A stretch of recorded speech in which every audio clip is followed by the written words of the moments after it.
Hoje nós vamos falar aí sobre os resultados do terceiro trimestre da empresa Fras-le, né, que é negociada aí na Bolsa de Valores pelo ticker FRAS3. Mas antes da gente ir para o nosso conteúdo, vou pedindo para você curtir, comentar e compartilhar esse vídeo. E se você ainda não é inscrito no canal, inscreva-se. E também quero lembrar que esse vídeo não se trata de recomendação de compra, venda ou manutenção do ativo aqui apresentado. Dando continuidade, como eu disse, nós vamos falar um pouco sobre o resultado do terceiro trimestre de 2023 da Fras-le, uma empresa que vem, mostrando aí um grande crescimento desde ali do final de 2019, onde a empresa praticamente triplicou aí os seus resultados. Então a gente vai dar uma olhadinha nos números que ela entregou, números esses que no terceiro trimestre acabou sendo aí um pouco menores do que o segundo, mas veio melhores aí do que o mesmo período do ano anterior. Mas vamos seguir aqui o vídeo e vamos dar uma olhadinha o que aconteceu aí no terceiro trimestre da Fras-le. Vamos começar aqui dando uma olhadinha no guidance, na projeção de resultados da empresa. Eles tinham aqui uma receita líquida consolidada entre 3,3 e 3,7 bilhões de reais. Eles mantiveram aí esse valor e eles realizaram aí até o momento, nesses 9 meses de 2023, 2,6 bilhões de reais. Então provavelmente eles vão fechar aí o fim do ano dentro da meta de receita líquida consolidada. Nas receitas de mercado externo, eles projetam em algo entre 230 milhões e 280 milhões de dólares. E até o momento eles já realizaram aí 209 milhões de dólares. Então eles vêm ali seguindo um ritmo que eles vão conseguir entregar as projeções que estão dentro aí do guidance. Houve aqui uma pequena mudança no guidance em relação à margem EBITDA que eles pretendiam entregar. O guidance anterior era aqui de 15 a 18% de margem EBITDA. Mas como a gente vê, eles fizeram uma atualização e aumentaram essa margem EBITDA no guidance para 18 a 22%, tendo em vista que eles já conseguiram atingir aí 20,9% de margem EBITDA nesses 9 meses de 2023. A parte de investimentos, eles também mantiveram aqui uma linha entre 110 e 140 milhões, do quais eles já atingiram aqui 74 milhões de reais. Vamos começar aqui pela receita líquida, eles trazem ali o crescimento dessa receita desde o terceiro trimestre de 2022, então a gente vê que em relação ao terceiro trimestre houve aqui um crescimento de 7,9%, mas quando a gente olha em relação ao segundo trimestre de 2023, teve uma queda de 3,3%,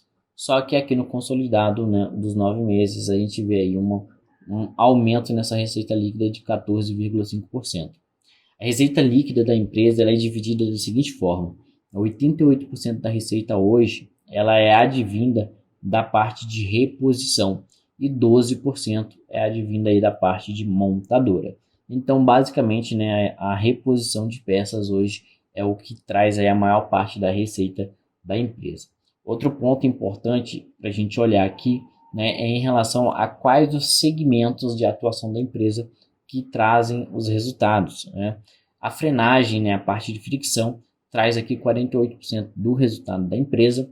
A suspensão, direção e powertrain traz aqui 29% do resultado. E a frenagem, a parte de não fricção, traz aí 23% do resultado da receita líquida. Quando a gente olha a receita líquida dividida por mercado interno e externo, também a gente vê aqui que o mercado interno ele vem mantendo uma linha de crescimento bem interessante, um crescimento lento, mas vem crescendo.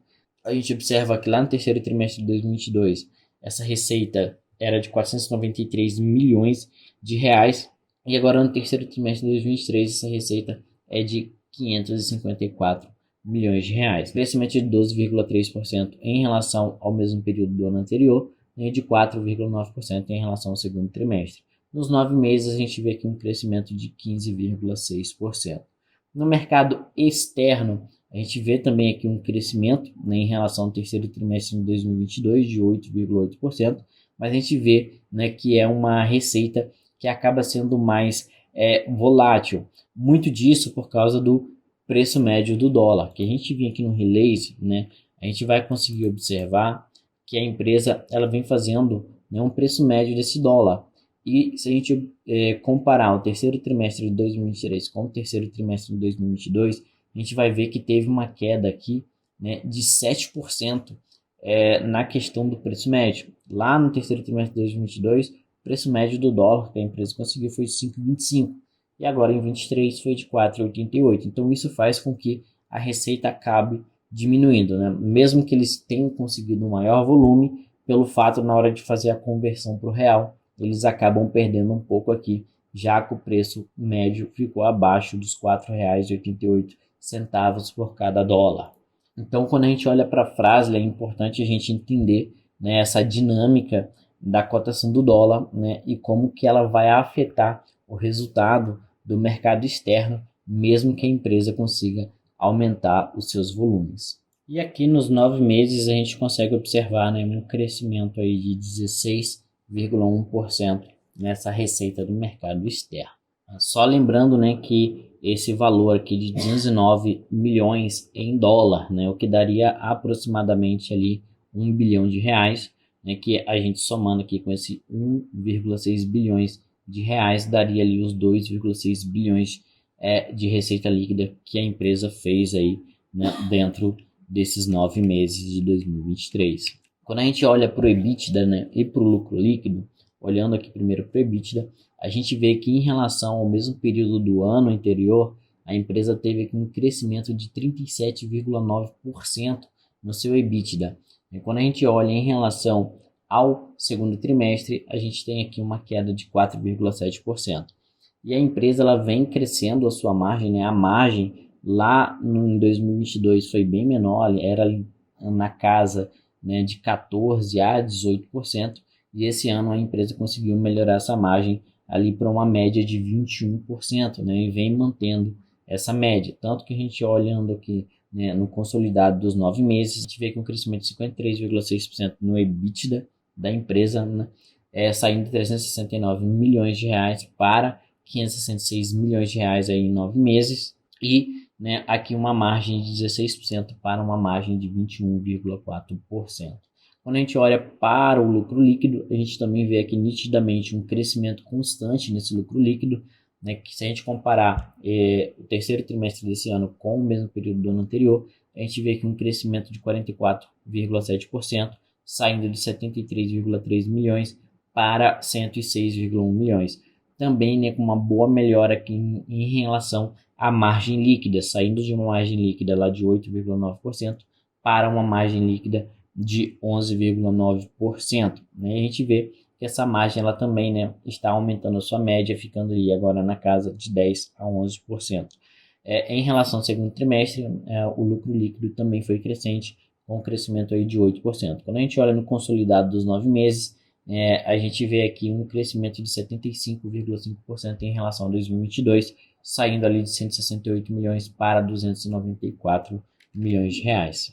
Quando a gente olha para a parte da dívida da empresa, a gente percebe que a empresa, né, hoje ela não possui dívida líquida positiva, a dívida líquida dela é negativa, ou seja, hoje a empresa possui um caixa maior do que a sua dívida, né? Então a empresa aí está com dívida líquida por EBITDA de 0 vezes, né? Isso é bem interessante, a empresa vem fazendo essa manutenção muito bem assertiva do seu caixa, mesmo fazendo aquisições, ela está conseguindo manter esse caixa, o que traz uma receita financeira para a empresa, né? Ajuda ela a pagar as despesas financeiras que ela tem, né, dos juros de financiamentos e tudo mais, fazendo um bom giro do seu capital de giro ali, né? E essa manutenção está fazendo com que a empresa consiga, né, andar aí bem redondinha. A gente vê que a dívida está dividida aqui em 18% em moeda estrangeira,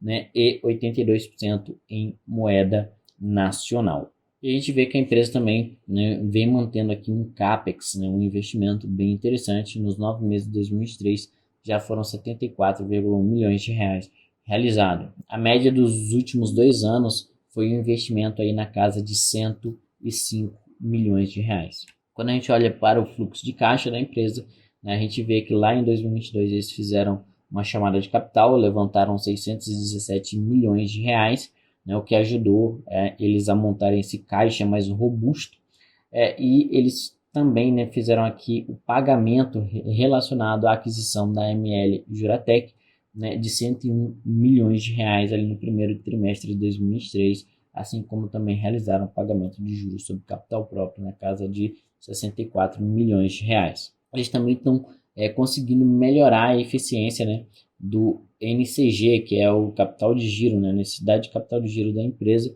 que lá em 2022, nos 9 meses, era de 71 dias e agora em 2023 está na casa ali de 63 dias, uma diminuição aí de 8 dias. Quando a gente olha para o ROI, né, para o ROIC, a gente vê que a empresa está conseguindo ter uma boa melhora nesses indicadores, com um crescimento aqui de 4,6 pontos percentuais no ROI, né, que é o retorno sobre o equity, e também, né, uma melhora nessa margem desse retorno, né, saindo de 13,3% lá em 2022 no terceiro trimestre para 17,9% agora no terceiro trimestre de 2023. Né? Então eles vêm aqui trimestre a trimestre melhorando esse retorno. Quando a gente olha para o ROIC, que é o retorno sobre o capital investido, a gente vê, né, que ele também vem trazendo uma melhora nesse retorno, chegando a 17,1% agora no terceiro trimestre de 2023, né, um crescimento de 6,5 pontos percentuais aí em relação ao mesmo período do ano anterior. Então, né, a gente vê que a eficiência em relação, né, ao trabalho do capital investido está muito bom. Agora a gente vai aqui no site Análise de Ações para a gente dar uma olhadinha, né, aqui nos indicadores que a empresa está apresentando hoje. Né? O preço aí na casa de R$16,30, uma valorização nos últimos 12 meses de 48%. A gente vê que a empresa ela começou, né, a ter uma valorização maior ali no final de 2019, que foi quando eles fizeram a aquisição da Nakata, que mudou a empresa totalmente de patamar. Ela melhorou a quantidade de produtos dentro do seu portfólio e com isso, né, essa diversificação do seu portfólio, a empresa entrou aí, né, em um novo patamar de atuação, fazendo com que ela, né, chegasse a ter essa valorização, chegando aqui na casa de R$16 por ação.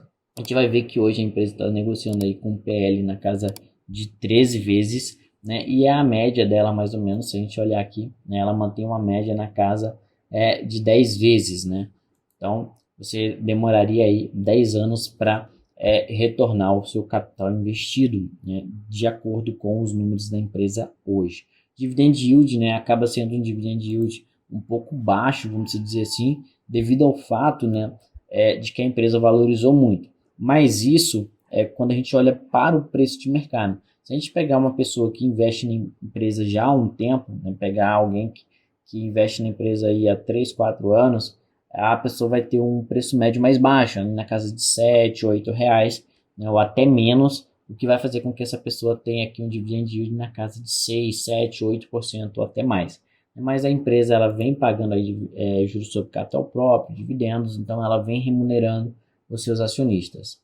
Um lucro por ação aí, né, na casa de R$1,20. A gente vê que o crescimento na receita da empresa nos últimos 5 anos está sendo um crescimento na casa de 20% ou mais. Então, a gente vê que de 2017 para cá a empresa disparou esse crescimento da receita.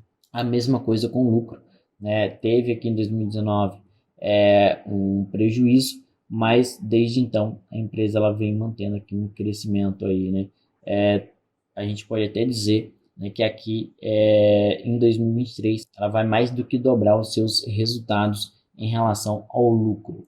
E mais interessante a gente olhar aqui, né, os resultados da empresa e a gente olhar esse histórico mais longo aqui, né, da receita líquida. A gente basicamente consegue enxergar que a empresa até 2004 ela andou de lado, 2004 em diante ela mudou um pouco de patamar, né, e andou mais ou menos de lado até 2010, de 2010 a 2014 ela deu uma outra esticada, né? De 2015 aqui até 2017 ali ela praticamente andou de lado, né? E de 2017 para frente a empresa disparou aqui em receita líquida, né, e de 2019 em diante, com a aquisição da Nakata e outras empresas, a empresa conseguiu também, né, ter uma disparada aí no seu lucro líquido. Então a gente vê, né, que a empresa está aí em um patamar totalmente diferente do que ela estava há cerca de 3 anos, 4 anos atrás aí. Mas diz aqui para mim, né, o que você achou aí dos resultados da Fras-le, se você tem ela em carteira, o que você acha da empresa, comenta aqui nos comentários, vamos discutir sobre. E também já deixei seu like no vídeo, se você ainda não é inscrito no canal, inscreva-se. Eu vou ficando por aqui, a gente se vê aí no próximo vídeo. Tchau, tchau.